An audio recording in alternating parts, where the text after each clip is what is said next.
I am Dr. Sinu, consultant physician, Ayodhya ayurvedic centre, Mathilakam Pallivalavu. നമ്മുടെ ദാമ്പത്യ ജീവിതത്തിൽ പലപ്പോഴും തർക്കങ്ങൾ ഉണ്ടാവാറുണ്ട്.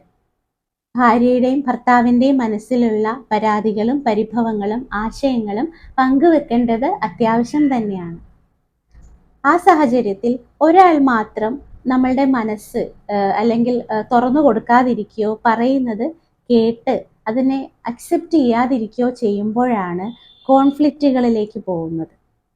ഈ തർക്കങ്ങൾ എന്ന് പറയുന്നത് ഭയങ്കര മോശമുള്ള കാര്യമൊന്നുമല്ല. പക്ഷേ നമ്മളെപ്പോഴും നമ്മളുടെ ഒരാളെ തോൽപ്പിക്കാൻ വേണ്ടിയിട്ട് നമ്മളുടെ കാര്യങ്ങൾ ഡിബേറ്റ് പോലെ നമ്മൾ സംസാരിച്ചുകൊണ്ടിരിക്കുമ്പോൾ ഇതിനൊരു ഉത്തരം കിട്ടാൻ സാധ്യതയില്ല. മറിച്ച് ഒരാൾ പറയുന്ന കാര്യങ്ങൾ കേട്ട് അതിനെ നമ്മുടെ മനസ്സിൽ അനലൈസ് ചെയ്ത് കഴിഞ്ഞ് നമ്മളുടെ ഭാഗത്ത് അതിന് കൊടുക്കാവുന്ന എക്സ്പ്ലനേഷൻ കൊടുക്കുക. അത് രണ്ടു ഭാഗത്തും ഒരേപോലെ അക്സെപ്റ്റ് ചെയ്യുകയും എക്സ്പ്ലനേഷൻസ് കൊടുക്കുകയും വേണം.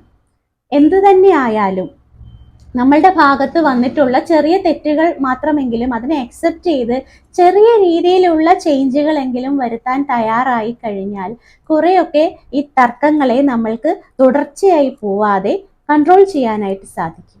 പക്ഷേ ഇതൊരു രണ്ടു പേരും കൂടി ചെയ്യേണ്ട ഒരു കാര്യമാണ്. ഒരു ഭാഗത്തു നിന്ന് മാത്രം എഫേർട്ട് എടുത്തുകൊണ്ട് നമുക്ക് ഈ കോൺഫ്ലിക്റ്റിന് ഒരു ഹാപ്പി എൻഡിങ് ഉണ്ടാക്കാനായിട്ട് സാധിക്കുകയില്ല.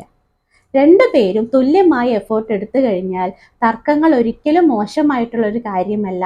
നമ്മളുടെ പഴയ ജീവിതത്തിൽ എന്തൊക്കെ തെറ്റുകൾ വന്നിട്ടുണ്ടോ അതൊക്കെ തിരുത്തി നമ്മൾക്ക് മുന്നോട്ട് പോകാനായിട്ട് സാധിക്കുകയും തുടരെയുള്ള തർക്കങ്ങളും കലഹങ്ങളും ഒഴിവാക്കാനായിട്ട് സാധിക്കുകയും ചെയ്യും.